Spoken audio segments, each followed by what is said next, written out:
சரவணபவ. உருவாய் அருவாய் உளதாய் இலதாய் மறுவாய் மலராய் மணியாய் ஒளியாய் கருவாய் உயிராய் கதியாய் விதியாய் குருவாய் வருவாய் அருள்வாய் குகனே. அன்பர்கள் அனைவருக்கும் வணக்கம். நான் ஆதித்ய சௌர்ணலட்சுமி பேசுகிறேன். இந்த பதிவு மிகச் சிறப்பான பதிவு. 2025 புது வருடத்திற்கான பலன்களை காணவிருக்கிறோம். ஆங்கில புத்தாண்டு பலன்கள்.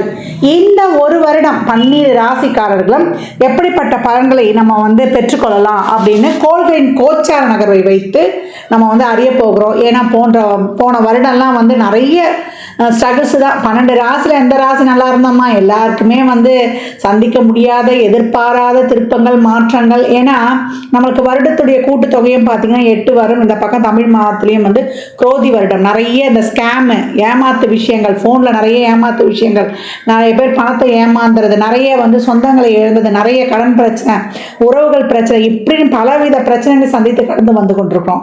எப்போ 31 வரைக்குமே நம்மளுக்கு கோள்களுடைய சஞ்சார நிலை உலகளாவிய ஜோதிடத்தில் நம்ம முண்டேன் அஸ்ட்ராலஜி சொல்லுவோம் இல்லையா, உலகியல் ஜோதிடத்தில் பிரச்சனைகள் இருந்து கொண்டு தான் இருக்கும், கிரகங்கள் நகர்ந்து கொண்டு தான் இருக்கும். நம்ம தான் நம்ம வாழ்க்கையை மாற்றிக்கணும். அப்போ இந்த வருடத்தை நம்ம எப்படி எடுத்துகிட்டு போக போகிறோம் அப்படின்னும்போது 12 ராசிக்காரர்களுக்கும் ஒரு தாரக மந்திரம் இருக்குது. அதை தயவு செய்து எல்லாருமே காலையில் படுக்கையை விட்டு எழுந்த உடனே 2 கையை தேய்ச்சி அப்படியே கண்ணில் ஒத்திட்டு முதல்ல நம்ம சொல்ல வேண்டியது, நம்ம லெஃப்ட் ஹேண்ட் பழக்கம் இருக்கிறவங்கெல்லாம் அதை லெஃப்ட் ஹேண்டை நம்ம நெஞ்சில் வச்சுட்டு ரைட் ஹேண்டை மேலே தூக்கிடணும். அதே போல் ரைட் ஹேண்டு பழக்கம் இருக்குது அப்படின்னு சொன்னீங்கன்னா ரைட் ஹேண்டை நெஞ்சில் வச்சுட்டு லெஃப்ட் ஹேண்டை மேலே தூக்கிடணும். என்ன சொல்லணும்? அப்துல் கலாம் ஐயாவின் பொன்மொழிகளை தான் நம்ம சொல்ல போகிறோம். I am the best, I can do it, God is always with me, I am a winner, today is my day. இந்த பொன்மொழிகளை டெய்லியும் எழுந்த உடனே சொல்லணும். ஏன்னா இந்த வருடம் பார்த்தீங்கன்னா மேஜர் மாற்றங்கள்லாம் இருக்குது. அதெல்லாம் என்னன்னா கர்ம கிரகங்கள் சொல்லக்கூடிய நம்முடைய ராகு கேது சனி குரு இவருடைய பயிற்சி இருக்க போகுது. இவங்க எல்லாம் போட்டா போட்டி போட்டுக்கிட்டு ஒருத்தருக்கு பின்னாடி ஒருத்தர் மாற போகிறாங்க, நாங்கள் பலனை கொடுக்க போகிறோம் அப்படின்னு வரிசையாக அணிவகுத்து நிற்கிறார்கள். அப்போ நம்ம என்ன பண்ணணும்? இவங்கெல்லாம் ரெடியாக இருந்தாலும் நம்ம அதே போல் ஒரு தன்னம்பிக்கை உத்வேகத்துடன் நீங்க மாறுறது மாறுங்க, நாங்க செயல்படுறது செயல்படுறோம் சொல்லுவாங்க இல்லையா, நலிந்தோருக்கு இல்லை நாளும் கிழமையும் அப்படின்னு சொல்லிட்டு, அந்த மாதிரி நம்ம நம்மளை ஒரு பாசிட்டிவா ஒரு புத்துணர்ச்சியா நம்ம ரொம்ப ஒரு எல்லா வகையிலையுமே நம்மளை ஒரு டிவைன் எனர்ஜியோட நம்மளுடைய உடல் ஆரோக்கியத்தோட நம்ம அனைத்து வகையிலையுமே நம்மளுடைய உறவுகளுடைய சப்போர்ட்டோட இந்த உறவுகள் சப்போர்ட் தாண்டி நம்மளுக்கு ஒரு பெரிய சப்போர்ட் யாரு? இறைவனுடைய சப்போர்ட்டு. இறைவனுடைய சப்போர்ட்டோட இறைவனுடைய திருநாமங்களோட நம்ம எப்போ ஒரு என்ன சொல்றது, நம்மளை சுற்றி ஒரு கோட்டையே கட்டிடலாம், ஒரு ஆறா போட்டுக்கணும், நம்மளை சுற்றி ஒரு பாதுகாப்பு வளையத்தை நம்ம ஏற்படுத்தி கொள்ளலாம். அப்போ எந்த மாதிரி நம்ம செயல்படலாம் என்பதை 12 ராசிக்காரர்களுக்கும் தனித்தனி பதிவுகளாக துல்லியமான பலன்களாக தரப்பட்டிருக்கு. அன்பர்கள் நீங்கள் என்ன பண்ணணும்னா பதிவை மட்டும் முழுமையாக கேளுங்க. நீங்கள் கேட்பதோடு மட்டுமல்லாமல் உங்கள் உற்றார் உறவினருக்கும் பகிருங்க. பதிவில் சிறப்பான வழிபாடுகள், நம்மளுடைய வாழ்வியல் செயல்பாடுகள், நம்மளுடைய என்ன மாதிரியான ஒரு தான தர்மங்கள்லாம் செய்யலாம் என்பதை சொல்ல இருக்கிறோம். அது மட்டும் இல்லாமல் வரக்கூடிய வருடம் 2025 அதனுடைய கூட்டு பார்த்தீங்கன்னா 9 வரும். 9 செவ்வாய்க்குரியது. அந்த செவ்வாய்க்குரிய கடவுளே முருகப்பெருமான் தான். அப்போ இந்த வருடம் நம்ம 3 சக்திகளையும் உள்ளடக்கிய முருகப்பெருமானையும் வழிபடணும். அதற்கு போகக்கூடிய செயல்பாடுகளான நம்ம ஒரு விஷயத்தை ஆசைப்படுறோம், அது இச்சாசக்தி. அந்த விஷயத்துக்கு செய்யக்கூடிய மூலப்பொருட்கள் எல்லாம் கிரியாசக்தி. அதை தாண்டி அந்த விஷயத்தை இந்த நேரத்தில் தான் இப்படி தான் செய்யக்கூடிய அந்த செயல்படுத்தக்கூடிய ஒரு ஞானத்தை தரக்கூடியது தான் ஞானசக்தி. இது 3ம் முருகனத்தில் இருக்கிறது. இச்சாசக்தியாக நம்மளுக்கு வள்ளியும், கிரியாசக்தியாக தேவானையும், ஞானசக்தியாக அவர் கையில் இருக்கக்கூடிய வேல். அப்போ ஐயனையும் சரணடைந்து நம்ம உழைக்கிறதுக்கு ஊக்கமாக அனைத்து வகையும் நான் ஏற்கனவே சொன்ன மாதிரி தான் சிறப்பாக செயல்படும் பொழுது இந்த 25 என்ன மாதிரியான மிகப்பெரிய டிரான்ஸ்ஃபர்மேஷன்லாம் நம்ம வந்து பார்த்தா கூட, ஏன்னா சக்கரத்தின் ஒரிஜினல் 1-8 செவ்வாய் தான்.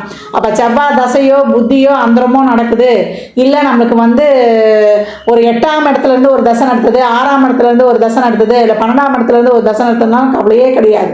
எங்கேருந்து எது நடத்தினாலுமே நம்ம இந்த காலகட்டம் 12 ராசிகளை யாருக்கு நல்லா இருக்கு, யாருக்கு நல்லா இல்லை, இதெல்லாம் வந்து அவங்க சுய ஜாதகத்தையும் நம்ம வந்து இணைத்து சொல்லும்பொழுது இன்னும் வந்து நம்ம சிறப்பாக இருக்கும்.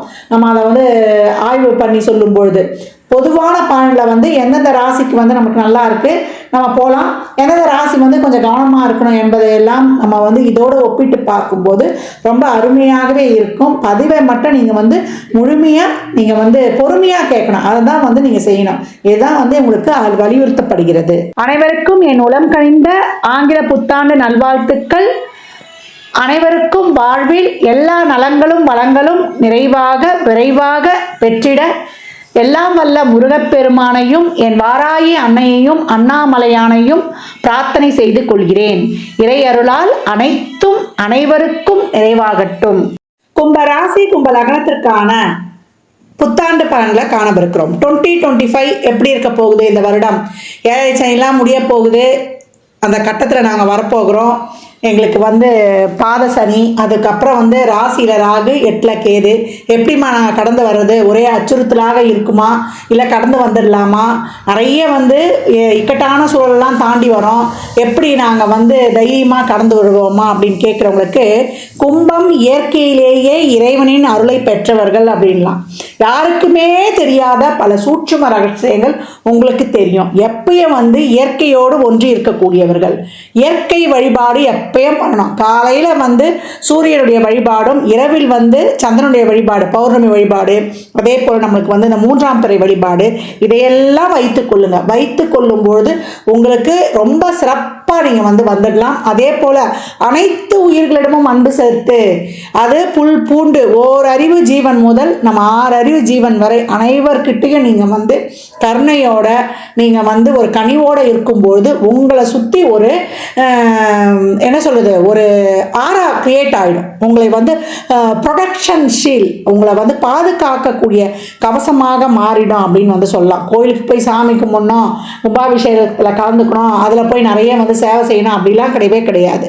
கஷ்டப்படுறவங்களுக்கு, எளிமையாக வாழ்கிறவங்களுக்கு, ஒரு வயதானவர்களுக்கு, மாற்றுத்திறனாளிகளுக்கு உங்களால் முடிந்த இந்த உதவியை செய்யும்பொழுது, நேர்மையான வழியில் கிடக்கும்பொழுது உங்களுக்கு வந்து ரொம்ப சிறப்பாக இருக்கும். என்னம்மா எங்களுக்கு பலனே இல்லாமல் எங்களுக்கு ஒரு பொதுவான விஷயங்களாகவே இருக்குதா அப்படின்ற ஒரு ஐயமே வேண்டாம். பலன் உங்களுக்கு நல்லா அருமையாகவே சொல்லிடலாம். உங்களை பொறுத்த வரைக்கும் இந்த வருடம் நீங்கள் எதில் வந்து உங்களுடைய என்ன சொல்கிறது ஃபோக்கஸ் இருக்கணும் அப்படின்னு கேட்டிங்கன்னா, உங்களுடைய நாலேஜு உங்களை நீங்கள் வந்து டெவலப் பண்ணிக்கிறதுலையும், அதே போல் உங்கள் ப்ரொஃபஷன் லைஃப்பில் உங்கள் நாலேஜை எவ்வளோக்கெவ்வளோ நீங்கள் டெவலப் பண்ணிக்கிறீங்களோ, புதுசாக கற்றுக்கணும். உங்களுக்கு இந்த கேஜெட்ஸ்ன்னு சொல்லக்கூடிய நம்ம ஃபோனு, நம்ம ஊடகங்கள், இதையெல்லாம் வந்து எந்த அளவுக்கு உபயோகப்படுத்துகிறோமோ அது அறிவுக்காக மட்டுமே இருக்கணும். மற்றபடி நீங்கள் இறங்கி வேலை செய்யணும்.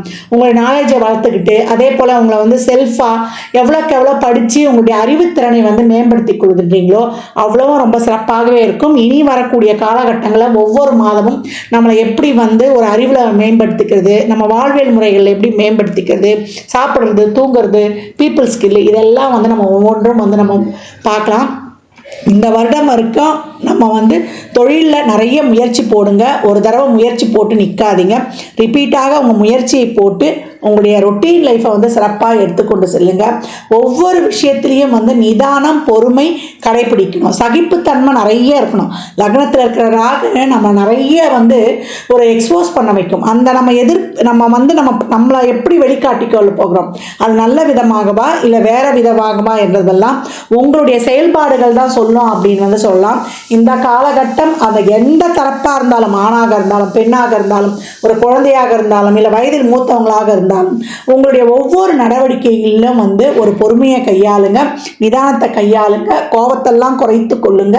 ஒரு விஷயம் வந்து நம்மளுக்கு வந்து ஒரு சரியாக படலை, அந்த இடத்துல ஒரு தவறு இருக்கிற மாதிரி இருக்குது, இது நடக்குமா நடக்காதா அப்படின்லாம் வந்து ஒரு சில கன்ஃபியூஷன்லாம் வந்துருச்சுன்னா அந்த செயலை வந்து விட்டுடுங்க. உங்களுடைய அன்றாட வாழ்க்கையில் இருக்க செயல்பாடுகளை வந்து நீங்கள் வந்து தாராளமாக செய்யுங்க. இந்த காலகட்டம் வந்து மிகப்பெரிய ஒரு வருமானத்திலையும் குடும்பத்திலையும் மிகப்பெரிய ஒரு மாற்றங்கள்லாம் ஏற்படும். ஏன்னா சனி வந்து அந்த பாவத்தை வந்து நமக்கு வந்து அதை சார்ஜ் எடுக்க போகும்போது அந்த இடத்துல வந்து நம்ம வந்து ஒரு நேர்மையை வந்து கையாளணும். ஒரு வருமானத்துலேயும் சரி, இல்லை வந்து நம்ம ஒரு குடும்ப விஷயங்களையும் சரி, நம்ம நிறைய உறவுகளை வந்து இந்த காலகட்டம் நிறைய அனுசரித்து செல்லணும். உடல் ஆரோக்கியத்தில் வந்து நம்ம வந்து விழிப்புணர்வாக இருக்கணும். பணம் கொடுக்கல் வாங்கல், வாய் வார்த்தை, ஜாமீன், இந்த விஷயங்கள் எல்லாம் வந்து நம்ம ரொம்ப கவனமாக இருக்கணும். உணர்வு பூர்வமாக முடிவெடுப்பதை விட அறிவுபூர்வமாக முடிவெடுக்கணும். உணர்வும் அறிவும் ஒரு சேர பயணிக்கும் போது தான் நம்ம வாழ்க்கையில் வந்து வெற்றி கொள்ள முடியும். உங்களுடைய முயற்சியை, உங்களுடைய எஃபர்ட்டை நீங்கள் தாராளமாக போடுங்க. அது படிப்பாக இருந்தாலும், இல்லை ஒரு குடும்ப உறவுகளையாக இருந்தாலும், இல்லை ஒரு தொழில் விஷயமாக இருந்தாலும் முயற்சியை போட்டுட்டு அதுலேருந்து ரிசல்ட் எதிர்பார்க்காதீங்க. தாராளமாக கடந்து வந்து வரும்போது அந்த முயற்சி உங்களுக்கு பலிதமாகும். திருமணம் சார்ந்த விஷயங்களில் முயற்சி பண்ணுங்க. அந்த இந்த வருடத்திலே நம்ம முடிச்சிடணும் செஞ்சிடணும்னு அந்த ஒரு இது ஃபிக்ஸ் மட்டும் பண்ணாதீங்க. இவ்வளோ முயற்சி போட்டிருக்கேன் நான் தொழிலுக்கோ, இல்லை ஒரு வேலை வாய்ப்புக்கோ, இல்லை ஒரு குடும்பத்துக்கோ, ஒரு குழந்தை பிறப்புக்கோ, இதற்கான ரிசல்ட்டை இறைவன் தரட்டும்னு அதை விட்டு நீ கடந்து வந்துட்டு நீங்கள் ஆஸ் யூஷுவலாக உங்கள் லைஃப்பில் நீங்கள் ஃபாலோ பண்ணிட்டு போயிட்டீங்கன்னா உங்களுக்கு மிகப்பெரிய வந்து ஒரு நன்மைகள்லாம் நடக்க போகிறோம் அப்படின்னு வந்து சொல்லலாம். இந்த காலகட்டம் இறை வழிபாடு உங்களுக்கு ரொம்ப அவசியம். மெடிடேஷன், யோகா இதெல்லாம் வச்சுக்கோங்க. உணவு பழக்க வழக்கங்களை முறையாக கையாளுங்க. பாரம்பரிய உணவு வகைகளை எடுத்துக்கொள்ளுங்க. ஸ்பைசி எண்ணெய் உணவுகள், அதே போல் கார உணவுகள்லாம் தவிர்த்துடுங்க. ஒரு சின்ன உடல் உபாதையாக இருந்தாலும் நம்ம வந்து மருத்துவருடைய ஆலோசனையை வைத்துக்கொள்வது ரொம்ப சிறப்பு. உங்களை வந்து எப்போ வந்து ஒரு படிக்கிறதுல உங்கள் மைண்டை ஃப்ரீயாகவே வைக்கக்கூடாது. ஏதாவது ஒரு கலைகளை கற்றுக்கிறது இல்லை, ஏதாவது புதுசாக அறிந்து கொள்வதில், உங்களை வந்து நாலேஜை வந்து டெவலப் பண்ணிக்கொள்றதில்ல. ஏன்னா லக்னத்தில் இருக்கிற ராகு நமக்கு நிறைய தேடல்களை வைக்கும். அது நல்ல தேடல்களாகவே இருக்கணும். இப்போ நம்மளுக்கு ஏன்னா நம்மளுக்கு அடுத்து மே மாதத்துக்கு அப்புறம்லாம் ஏன்னா சனியும் வந்து கலக்க போகிறார். அதே போல் இந்த காலகட்டம் நம்ம சமுதாயத்தில் பழகிறவங்களோட, குடும்பத்தில் இருக்கிறவங்களோட, நம்ம கலத்தத்தோட, இல்லை ஒரு தொழிலே ஒரு பார்ட்னரோடு இருக்கிறோம், இல்லை வெளியுலகத்தில் சமுதாயத்தில் 4 பேரை சந்திக்கணும்னா நம்மளுக்கு தேவையில்லாத செயல்கள்லாம் நம்ம பார்ப்போம். நம்ம மட்டும் நேர்மையாக தான் நம்மளை தான் நம்ம வந்து ஒழுங்குபடுத்திக்கணுமே தவிர வெளியில் வந்து நம்ம ப்ளஸ் ஆர் மைனஸ் சூழல், நல்லது கெட்டது எல்லாத்தையுமே நம்ம வந்து நம்ம சுற்றி தான் இருக்கோம். அதில் நமக்கு எது தேவையோ அதை மட்டும் நம்ம வந்து கலந்து வந்துடணும். இந்த காலகட்டம் வந்து தேவையில்லாத வம்பு வழக்கு, நம்மளுடைய கடன் சார்ந்த விஷயங்கள்லாம் ரொம்ப கவனமாக இருக்கணும். உடலில் எந்த ஒரு சின்ன உடல் உபாதையாக இருந்தாலும் அந்த ஆரோக்கியத்தில் வந்து ரொம்ப கவனம் எடுத்துக்கணும். கவனம் எடுக்காத பட்சத்தில் இந்த ஆரோக்கிய குறைபாடு வந்து அதிகமாகிடும். அதனால் வந்து நீங்கள் ஒவ்வொரு விஷயத்துலையும் அது எப்படி கண்ணில் விளக்கணையை ஊற்றி பார்ப்பாங்கன்னு சொல்லுவாங்க இல்லையா, அந்த மாதிரி வந்து நிறுத்தி நிதானமாக பொறுமையாக கையாளணும். இந்த வருடம் உங்களுக்கு வந்து 11ஆம் அதிபதியும் சனியும் வந்து உங்களுக்கு 11ஆம் இடத்தையே பார்க்கறதுனால பெருமளவு வருமானம், உங்களுக்கு சேமிப்பு இதெல்லாம் இருக்கும். நீங்கள் வந்து உங்களால் வந்து ஒரு பெரிய செல்வ வளத்தையே நம்ம அப்சர்வ் பண்ண முடியும். அது எப்படின்னா நீங்கள் என்ன கோலை வச்சு அதை நோக்கி பயணிக்கிறீங்க, கெட் செட் கோ அப்படின்னு சொல்லிட்டு ஒரு கொள்கையையும் ஒரு குறிக்கோளையும் வைத்து நீங்கள் உங்கள் உழைப்பை வந்து போடுங்க. எவ்வளோக்கு எவ்வளோ உழைப்பு, முயற்சி, நேர்மறையாக சிந்தித்து நேர் வழியில் நீங்கள் செல்லும்போது உங்களுக்கு சிறப்பாக இருக்கும். உங்கள் கான்டெக்ஸ்ட் நோக்கம், நீங்கள் செய்யக்கூடிய தொழிலோ செயலோ 4 பேருக்கு உதவியாக இருக்கணும்னு நினைத்து அந்த செய்யக்கூடிய செயலில் வந்து ஒவ்வொரு நாளும் புதுமையை வந்து அந்த கண்டென்ட்டு நமக்கு வந்து சிறப்பாக நாளுக்கு நாள் டெவலப் பண்ணி அந்த செயலை நம்ம செய்யும்பொழுது மணி ஃப்ளோவும் இது நம்ம சொல்கிற மாதிரி தாராளமாக இருக்கும். செல்வ வளமும் பெருகும். உங்களுக்கும் வந்து சிறப்பான பலன்களை வந்து பெருக்கிக் கொள்ளலாம். ரொம்ப நிறைய ஸ்ட்ரெஸ்லாம் ஆயிடுச்சுன்னா நல்ல ஆன்மீக பயணங்களை வந்து மேற்கொள்ளுங்க. நீங்கள் யார்கிட்ட பேசுகிறோம், நம்ம யார்கிட்ட வந்து நம்ம தொடர்புகளை வச்சுக்கிறோம், உன் நண்பர்கள் சொல்லு, உன்னை பற்றி சொல்லுவேன்னு சொல்லுவாங்க. இந்த காலகட்டம் நிறைய குழப்பம், மனசில் ஸ்ட்ரெஸ்ஸு, இப்போ ஒரு ராகு கேது சனி இதெல்லாம் தொடர்புக்குள்ளது ஒரு தசா புத்தி அந்தரமாக வந்துன்னா இறைவனை தான் இந்த காலகட்டம் பற்றி கொள்ளணும். விநாயகர் வழிபாடும் துர்க்கை வழிபாடும் மனித முகமில்லா தெய்வங்கள், அதே போல் அருவமாக இருக்கக்கூடியவர்கள், சித்தர் ஜீவ சமாதி வழிபாடு, ஒவ்வொருவருக்கும் ஒவ்வொரு சித்தர் ஜீவ சமாதிலாம் நம்மளுக்கு வந்து நம்ம கனெக்ட் ஆகிடுவாங்க. அந்த மாதிரி வியாழந்தோறும் சித்தர் ஜீவ சமாதி வழிபாடு நீங்கள் உங்களை அறியாமையே பிரபஞ்சத்தில் இருக்கக்கூடிய அனைத்து விதமான விஷயங்களும் யாருக்குமே தெரியாத விஷயம்லாம் உங்களுக்கு தெரிஞ்சிடும். அதெல்லாம் அறியணும்னா என்ன பண்ணணும், நாமளே வந்து நிறைய நேர்மறை சிந்தனைகளோடு இருக்கணும். நம்ம எவ்வளோக்கு எவ்வளோ நம்ம பாசிட்டிவ் எனர்ஜியாக வச்சுக்கிறோமோ முக்காலத்தையும் வரக்கூடிய ஆற்றல் கிடைக்கும். மற்றபடி உங்களுக்கு தொழில், திருமணம், வேலைவாய்ப்பு, குழந்தை பாக்கியம் இதெல்லாம் கிடைக்கும். இதற்கான முயற்சிகளை வந்து நீங்கள் அப்படியே வந்து அப்கிரேட் பண்ணிக்கிட்டே இருங்க, செயல்படுத்திக்கிட்டே இருங்க. ஆனால் ரிசல்ட் எதிர்பார்க்காதீங்க. இதெல்லாம் பண்ணியிருக்கேன், இந்த நன்மைகள்லாம் எனக்கு நடந்தால் போதும் அப்படின்னு நீங்கள் வந்து சொல்லிட்டு இறைவன்கிட்ட விட்டுட்டேன், எல்லா முயற்சியும் பண்ணிட்டு இறைவன்கிட்ட விட்டுடுங்க. இறைவனை பற்றி கொள்ளும்பொழுது உங்களுக்கு இந்த வருடம் வந்து ரொம்ப சிறப்பாக இருக்கும். ரொம்ப வேகம் வேண்டாம், எதுலேயுமே ரொம்ப வேகம் வேண்டாம். வேகத்தை குறைத்து பொறுமை, சகிப்புத்தன்மை, விடாமுயற்சி இதெல்லாம் வந்து நீங்கள் செயல்படுத்தும் பொழுது கும்பம் இந்த வருடம் மிக சிறப்பான பலன்களை பெறும். ஏன்னா காலச்சக்கரத்தின் 11ஆம் இடம், அது மாதிரி எதுவும் நினைத்ததை அடையக்கூடியவர்கள் யாருமே கிடையாது. நம்மளுடைய நல்ல வளத்தையும் நல்ல லாபத்தையும் எதிலையும் வெற்றியையும் சொல்லக்கூடிய இடம். நல்லா வந்து ஒரு சமுதாயத்தில் எல்லாரோடையும் நம்ம மிங்கிள் ஆகக்கூடியவங்க, நம்ம செயலும் சொல்லும் மற்றவர்களுக்கு நன்மையை அளிக்க விதத்தில் இருக்கும்பொழுது நம்ம ரொம்ப சிறப்பாகவே இருக்கும்.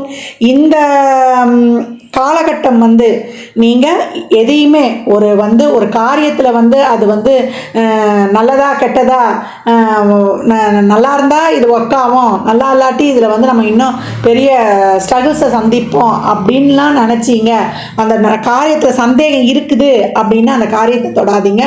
எப்பயும் இருக்கக்கூடிய அன்றாட லைஃப்பை வந்து சிறப்பாக வந்து லீட் பண்ணுவதற்கே நம்ம வந்து நிறைய இங்கே வந்து அதிகப்படியான எஃபர்ட்டை போட வேண்டியது இருக்குது. நிறைய உங்களுடைய நாலேஜை வளர்த்து கொள்ளுங்க. எவ்வளோக்கு எவ்வளோ ராகுலாம் நமக்கு லக்னம் ராசியை தொடர்பு கொள்ளும் பொழுதுலாம் நம்மளுடைய அறிவை நல்லையே ஞாபகம் வச்சுக்கணும். உங்களுடைய ஊடகங்களை, கைபேசி, தொலைபேசி, ஃபேஸ்புக்கு, ட்விட்டர் இதெல்லாம் வந்து ஆக்கப்பூர்வமாக பயன்படுத்தி கொள்ளுங்க. இந்த காலகட்டம் வந்து பிரயாணங்களில் இருப்பவங்களாம் பிரயாணங்களில் கூடுதல் கவனம் வச்சுக்கோங்க. வாய் வார்த்தைகளில் கமிட்மெண்ட்ஸு, தேவையில்லாத வாய் வார்த்தைகள், குடும்பம், அதே போல் உடல் ஆரோக்கியம் இதெல்லாம் வந்து நீங்கள் உங்களுடைய கம்யூனிகேஷனில் இதெல்லாம் வந்து ரொம்ப அதாவது ஆரோக்கியமாகவும் இருக்கணும். உங்களுக்கு அதில் வந்து அதிக கவனமாகவும் இருக்கணும் அப்படின்னு வந்து சொல்லிடணும். ஆரோக்கியம்னா என்ன, நம்ம நல்ல விதமாக எல்லாத்தையுமே பயன்படுத்தணும். உறவுகளெல்லாம் நிறைய கையாண்டுட்டு போயிடணும். ஏன்னா நமக்கு நிறைய கோபம் வந்துடும் இந்த காலகட்டத்தில். அந்த கோபத்தை வந்து குறைத்து பொறுமையாக கையாளுவதற்கு தான் நம்ம வந்து இந்த மெடிடேஷன், பிராணாயாமம், மூச்சு பயிற்சி, அதே போல் தண்டுவட பயிற்சி இதெல்லாம் எடுத்துக்கோங்க. இதுக்கெல்லாம் ஒரு நல்ல ஒரு குருமாரை வச்சுக்கோங்க. யூடியூப் பார்த்துலாம் செய்யாதீங்க, ஒரு நல்ல குருமார்களை வைத்துக்கோங்க. நம்மளும் பதிவில் வந்து மாதம் நீங்கள் என்ன மாதிரிலாம் செயல்படணும் அப்படின்றத சொல்லுவோம்.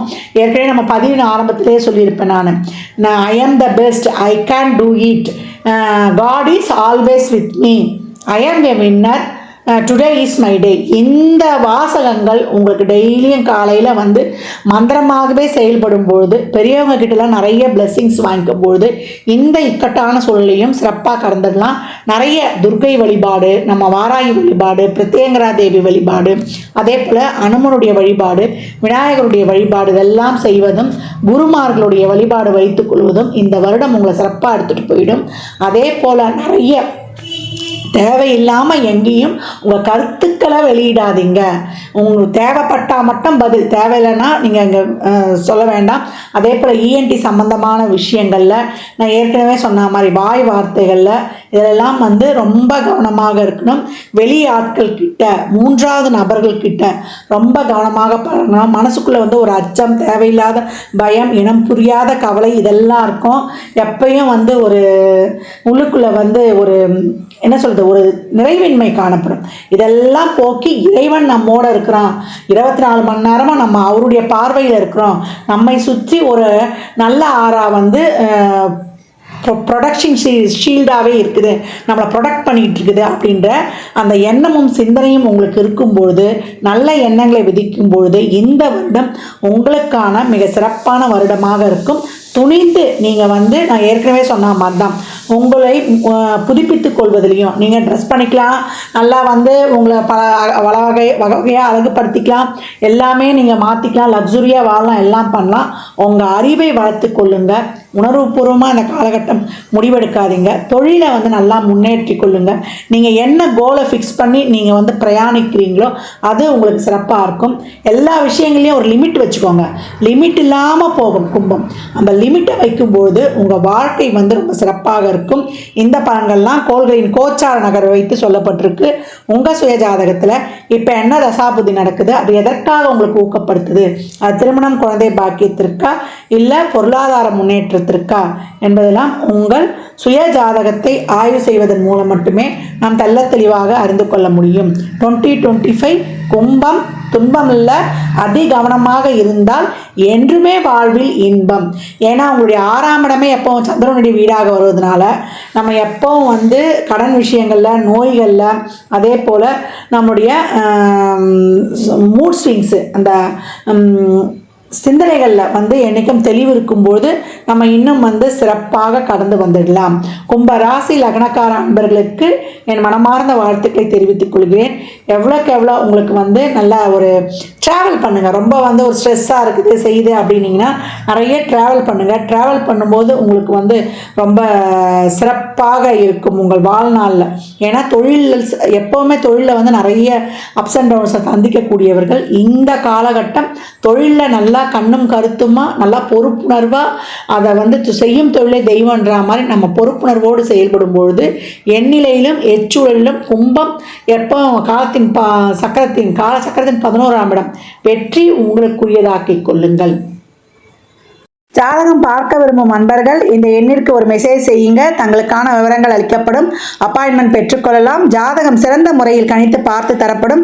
வாஸ்து பார்த்து தரப்படும். வாஸ்துப்படி வீடு கட்ட பிளான்கள் போட்டு தரப்படும். எண்ணியல் படி பிறந்த குழந்தைகளுக்கு பெயர் வைத்துக் கொள்ளலாம். தொழிற்சாலை நினைவுகளுக்கும் பெயர் வைத்து உங்கள் வாழ்வை வளமாக்கிக் கொள்ளலாம். சுபமுகூர்த்த நாட்கள் குறித்து தரப்படும். அவரவர் சேவைக்குண்டான கட்டணத்தை செலுத்தி சிறப்பான சேவைகளை பெற்று வாழ்வை வளமாக்கிக் கொள்ளலாம்.